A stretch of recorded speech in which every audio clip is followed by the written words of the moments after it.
বন্ধুরা, জাপান তাদের প্রস্তুতিগুলোকে হঠাৎ এমনভাবে উল্টে দিয়েছে যার ফলে ভারতের জন্য এক দ্বিধাদ্বন্দ্বের পরিস্থিতি তৈরি হয়ে গেছে। কেননা এখন ভারতের সামনে মুশকিল এমন কিছু এসে দাঁড়িয়েছে যে ভারত 90,000 কোটি টাকার যে একটা বিশাল বড় প্রকল্পের দিকে পদক্ষেপকে বাড়িয়ে দিয়েছিল, সেটা কিন্তু এখন হঠাৎ করে জাপান এমন কিছু করেছে যা ভারতের আলোচনার বিষয়ে পরিণত হয়। তবে এখন জাপানের এই এন্ট্রির কারণে ভারতের জন্য কি বদলে গেল, এই সব কিছু জানার আগে ভারতের সাথে হওয়া বিড়ম্বন ঘটনাটি সম্পর্কে অবশ্যই আপনাদের জানা উচিত। কেননা এই মুহূর্তে জাপানকে নিয়ে খবরটি ঠিক এমন যে আপনাদের সকলে ভারতীয় নৌবাহিনীর প্রজেক্ট 75 ইন্ডিয়া, হ্যাঁ, এই সম্পর্কে তো সকলেই কম বেশি জানেন, যেটার অনুসারে 6টি ডিজেল ইলেকট্রনিক সাবমেরিন বা ডুবোজাহাজ নির্মাণ করা হবে। কিন্তু হয়তো আপনারা এটি জানেন না যে ভারতের এই প্রকল্পে ভারতেরই বন্ধু রাষ্ট্রগুলো ভারতকে বড় ধরনের ধাক্কা দিয়েছে। অর্থাৎ যে বন্ধু রাষ্ট্রগুলোর প্রতি অনেক বেশি আশা ছিল, তারাই ধাক্কা দিয়ে আগেভাগে সরে দাঁড়িয়েছে ভারত থেকে। ব্যাপারটা ঠিক এইরকম, যাদের প্রতিবেশী বেশি আশা ছিল না, তারাই প্রধান দাবিদার হয়ে উঠেছে। যেমনটা শুরুতে ভারতের project 75 India Russia, Germany, France, Spain, দক্ষিণ কোরিয়া এবং সুইডেন অন্তর্ভুক্ত ছিল। কিন্তু এর মধ্যে থেকে রাশিয়া এবং ফ্রান্স আগেই বাদ পড়ে যায়, কারণ এই দুই দেশই ভারতকে তাদের বিদ্যমান ডিজাইনের সাবমেরিন দিতে চেয়েছিল এবং ভারতের চাহিদা অনুযায়ী নতুন ডিজাইন বা পরিবর্তনের জন্য প্রস্তুত ছিল না।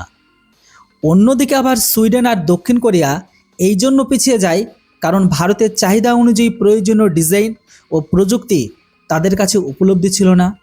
তো এমতো অবস্থায় শেষ পর্যন্ত ভারতের সামনে জার্মানি আর স্পেন, এই দুটি বিকল্প অবশিষ্ট ছিল। যদিও জার্মানি আর স্পেনের মধ্যে খুব হাড্ডাহাড্ডি লড়াই হয়, ভারতের জন্য এর মধ্যে থেকে যে কোনো একটি সাবমেরিন বাছাই করা সত্যি কঠিন ছিল।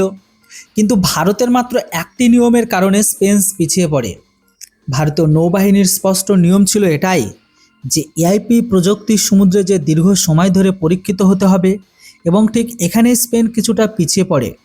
অন্যদিকে তো আবার জার্মানি এআইপি প্রযুক্তি, যেটাকে বাংলা ভাষায় বলা হয় এয়ার ইন্ডিপেন্ডেন্ট প্রপোলেশন,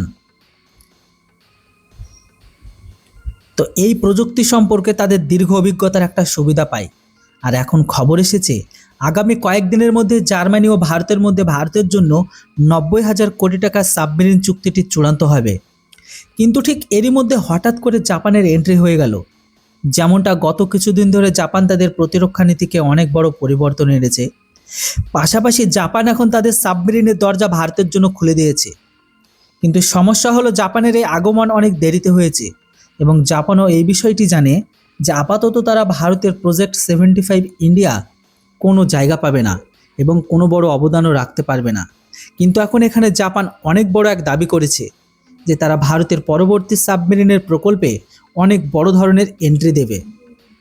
কারণ দ্য জাপান টাইমস তার নিউজের সোর্স মতে জাপানি ডিফেন্স কোম্পানিগুলো নিজেদের আগামী 10 বছর ভারতের সাথে বড় ধরনের প্রতিরক্ষা চুক্তির জন্য প্রস্তুত রয়েছে। রিপোর্টের দাবি অনুযায়ী জাপানের কাছে সাবমেরিনের জন্য লিথিয়াম আয়রন ব্যাটারি, তার মতো প্রযুক্তি রয়েছে যা এআইপি যুক্ত সাবমেরিনের চেয়ে অনেক উন্নত। তবে রিপোর্টে এমনকি এটাও দাবি করা হয়েছে এরপর ভারত আর কখনোই এআইপি প্রযুক্তির সাবমেরিন নেবেই না, কারণ জাপানের সাবমেরিনগুলো অনেক বেশি শান্ত ও নিঃশব্দ এবং এগুলোতে কোনো কম্পন বা ভাইব্রেশন হয় না, যার ফলে শত্রুপক্ষ ভারতের সাবমেরিনের উপস্থিতি টেরও পাবে না। তাছাড়া এআইপি প্রযুক্তির তুলনায় লিথিয়াম আয়ন প্রযুক্তির সাবমেরিনগুলো অতিরিক্ত 1 সপ্তাহ জলের নিচে থাকতে পারে। এখন দেখা গেলে ভারতকে নিয়ে জাপানের এই ধরনের প্রস্তুতি বেশ আক্রমণাত্মক, যার ফলে ভারতের ভবিষ্যৎ প্রজেক্টগুলোতে প্রতিদ্বন্দ্বীরা আরও কঠিন প্রতিযোগিতার মুখে পড়বে।